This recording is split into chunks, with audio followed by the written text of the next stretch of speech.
And so I was going through my book, that one, the sales model. And so what I want to talk about today, I think it's something that I've touched on in the past, but I think it's worth touching on again because I had a great conversation with a gentleman yesterday. He wrote a book called Selling to Zebras. Selling to Zebras. I'm not going to talk about that today, but I just want to mention how this conversation came about.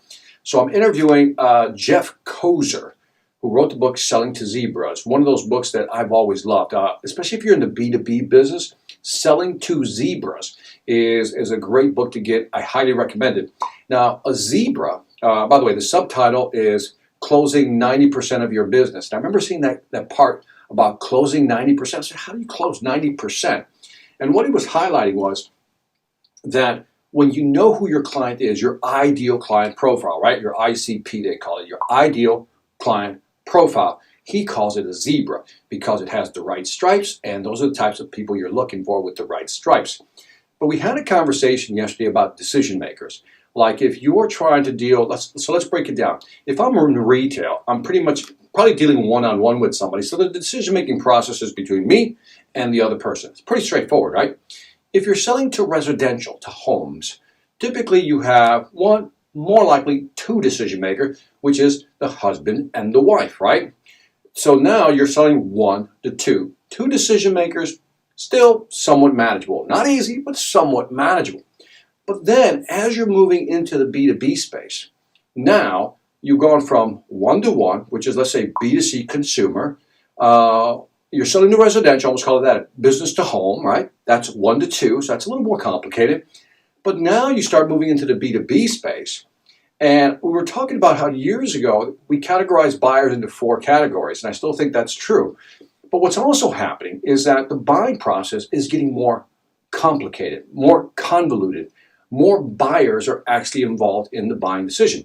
And the most recent report I read was that on average in a B2B complex sales, you can have up to, listen to this, nine decision makers.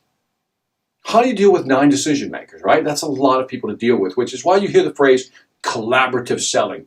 Collaborative selling is trying to involve all these people, find common ground, and to push a decision forward. Because what typically happens is that a lot of our deals, especially again in the B2B space, get stalled, and because there's too many decision makers. Like anything else, when there's too many decision makers, your close rate goes down, everything gets delayed. Now, they didn't buy from somebody else. Typically, they just didn't make a buying decision.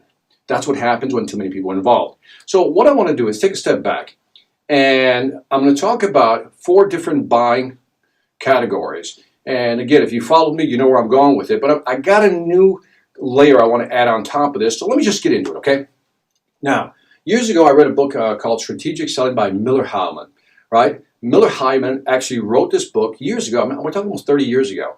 And they talked about 4 different buyers. I've kind of reshuffled it a little bit, recategorized them, but that's where I got the idea from. So I want to give credit where credit's due. So I also organized it in a way that people can remember. So I use this acronym called MUTE to remember that you typically have 4 types of buyers, okay? Just 4 types of buyers. And so let's go through the first one. The first one is you have a management buyer, right? A management buyer are, you can call them high-level executives, people who make decisions. This is where you're going to find the C-suite, right? The CXOs, the CIO, the CTO, the CEO, the CMO, all these CEOs. And you might find some vice presidents up there and some presidents, right? That's the management layer, right? So keep that in mind. That's one layer of people we have to talk to. The U stands for the user buyer. The user buyer is a person who actually is going to use the system, right? Or the product, right? So let's say that you're selling a SaaS product, a CRM software platform, whatever it may be, or you're selling some type of physical equipment, right? It's a production line type of thing, new piece of equipment. You have to be concerned about the user buyer, right? How people are actually using it. So users often have input into whether they want to buy that or not. In other words, they can influence the decision by simply saying, that looks too complicated to use. I don't think we'd be able to use it. That looks too cumbersome, again, too hard to use. I think it would reduce our efficiency. So users have influence, that's the key word here, they have influence in the buying decision. Then this one I think is really starting to become very important, which is the technical buyer. Now the technical buyer could be, again, the COO, Chief Operating Officer, it could be the CIO, the Chief Information Officer, to be the CTO, the Chief Technical Officer. And in today's world, because of artificial intelligence and sales and marketing, managing, you're starting to see a lot of, sales operations people. Sales operations is kind of a new title. Sales operation is a blend between sales, managing a sales team, but also managing the technology, the digital transformation piece that go together. So that's a new level. So that might be a technical buyer as well. Last but not least, the people we hate the most, we hate them, don't like these people, right, are the economic buyers. Economic buyers, right? And the economic buyers, the reason we hate them is because they're always worried about what? Price, price, price, price, price. And so we have to deal with them as well. They're the people that we've gone through the whole process, we're ready to sign a contract, and then they want to try to negotiate some type of discount. I should do a series on discounting. What do you think? On how to prevent discounting, or how to stop people from asking for discounts, or if they ask for discounts, how do you turn it around on them? If you like that idea, man, I'll do another live session on discounting. Hit a 1 if you dig the discounting thing. Hit a 0 if you don't like it, man. So anyway, so these are the 4 buyers. So you can see that you're going to have 4 different type of influences in any type of business. Now, what's interesting, I mean, people always say, well, Victor, how does this apply to, B2C selling?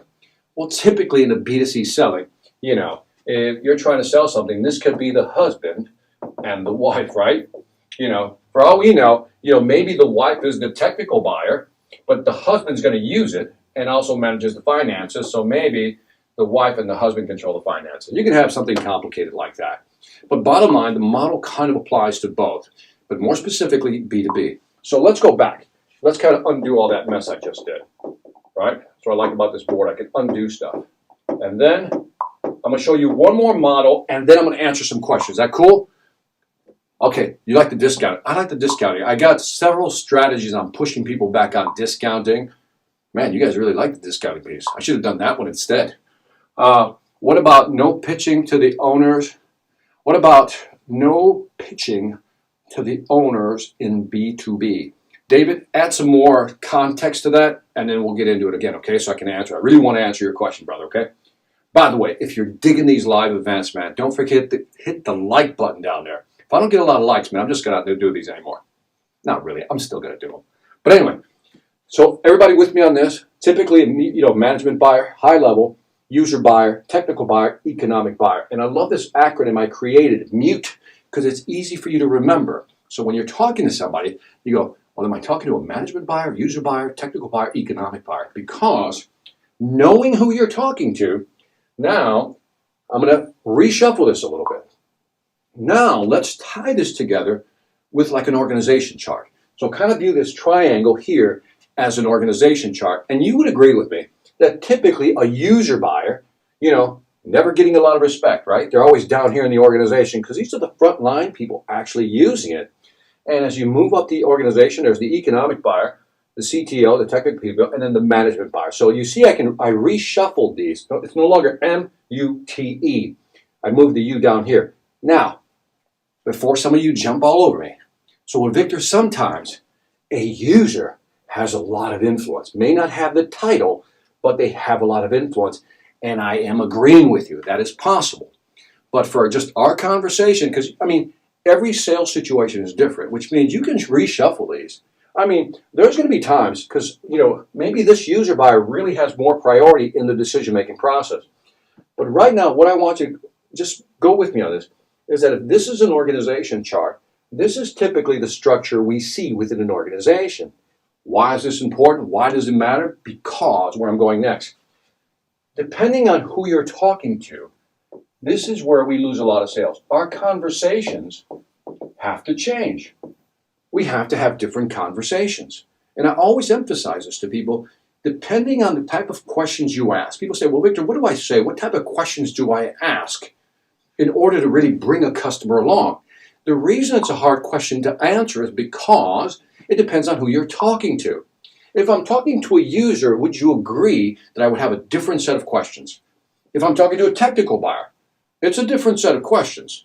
And if you look at an economic buyer or management buyer, different sets of questions. So let's try to get into their headspace. What are they thinking, right? So what do you think a user's concerned about? What do you think a user's concerned about? Well, the type of conversations they want to have, the conversation they want to have is, is it user, I'll just put user friendly. Is it user friendly? Will it really help me do my job better, faster, quicker, right? Sounds like a Daft Punk song, faster, greater. Anyway, if you got the Daft Punk reference, hit a 1. But if you didn't, that's okay. But anyway, so, how can this help them get better, faster, quicker, right? In other words, and is it going to be easy to learn?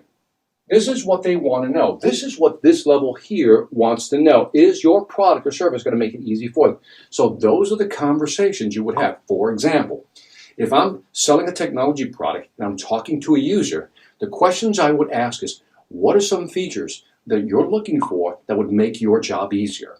What are some things that you don't like within your current process that you would like to see removed? And then that would lead us to a conversation about how we would do it differently.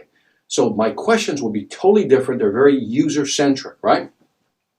As I move to the economic buyer, what do you think they're thinking about? Money, money, money, money. That's what they're thinking about. They're just thinking about money, right? So they're thinking about money. Their language is what? Return on investment, right? What's return on investment? If I put money in, how much am I going to get back? They're also worried about break-even points. Now, a break-even point is that, if I invest, $500,000, when will I get my $500,000 back? Not a return on investment yet, just break even. Is it going to be 8 months, 12 months, 18 months? That's what they want to know. And then on top of the break-even point, they want to know, well, what's going to be my return over the next 3 to 5 years? If my break-even is the first year, in other words, I'm just going to break even the first year, when will I see a return on investment, and how much will that return on investment be? And the other thing they're always really concerned about, this is the total cost of ownership. I emphasize that one. The total cost of ownership is almost like between price and cost. Remember years ago when Zig Ziglar, by the way, if you're a Zig Ziglar fan, hit me with a 1, man. I'm just like a Ziglar fight, right? So Zig Ziglar used to always use the example between price and cost. He said price is a one-time thing. Cost, well, that's another matter. That's more of a lifetime thing. Now, this is a great line to learn. Price is a one-time thing.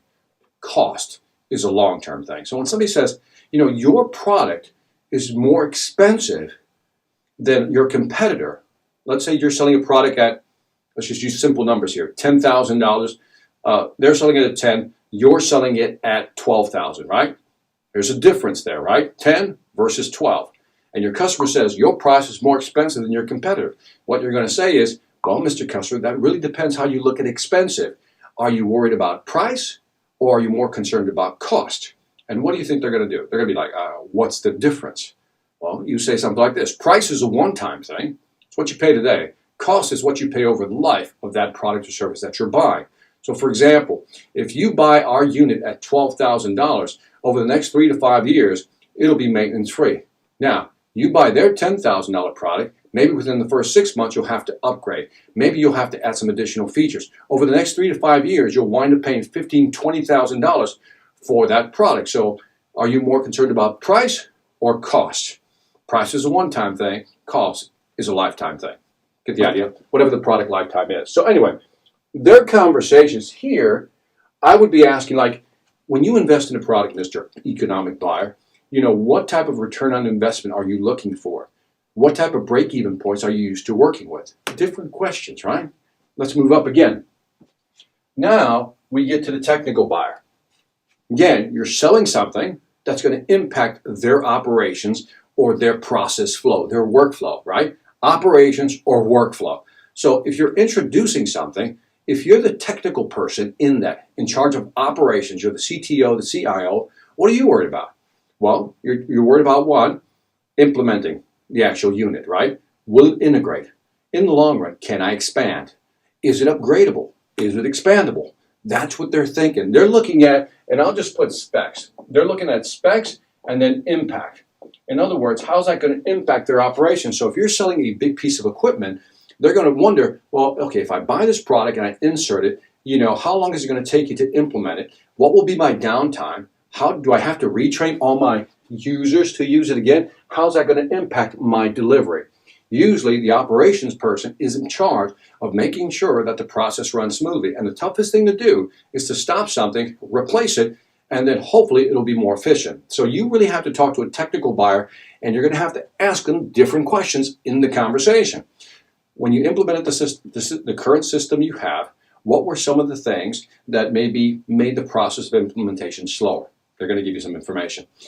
What do you see, in terms of implementing this new product? What are some of the things you're expecting to get in terms of process, workflow, and so forth? They might say, by the way, in terms of training, we're looking at trainings that'll take 2 to 3 days per employee. Does that fit within your time frame? Whatever it may be, you're having different conversations now. And last but not least, most people think that management cares about just profit, but this is really what we talk about, and I repeat all the time, my value trinity. That's where that pretty triangle really fits. Remember, management isn't looking at just one thing, profitability. They want to increase their revenue, remember this? But they also want to reduce their costs and expand their market share. Those are the 3 things that managers look at. By managers, I mean, again, presidents, VPs, CEOs, people who are guiding the company. So these are different conversations and different type of questions that you would ask in this type of pyramid. So keep this in mind. It's a little more complicated than this because, as I mentioned already, in some cases, you're going to have 9 buyers, right? The most interesting buyer that's inserted themselves into the buying process are lawyers, especially if you sell, enterprise like SaaS platforms. Because what's happening is with so much data security problems, lawyers are now jumping in, chief information officers are now jumping in to these conversations. So it isn't just about the technical person, the CTO, making a decision. Now they have to involve an information officer, and they also have to involve legal to make sure what they're doing is correct, right, or within the laws. So you can just see how this is becoming more convoluted. And at the end of the day, we all know that when we're working with something this complicated, what we have to do, and maybe I'll do another series on this, there's a lot going on in here in terms of what you as a salesperson need to know to be effective within this structure. And again, that's another topic. But keep in mind that even though we're adding more people to the mix, it's really about how you position your product and how you find your chief influencers, within this organizational structure. Like, who's really pushing this product on your behalf? Who is your champion? And typically, if you can get a good technical champion, you're in. Management champions are good. I'm talking about technical products now. But usually a technical champion and a user champion. These 2 right here would be the type of people I would find to be my champions.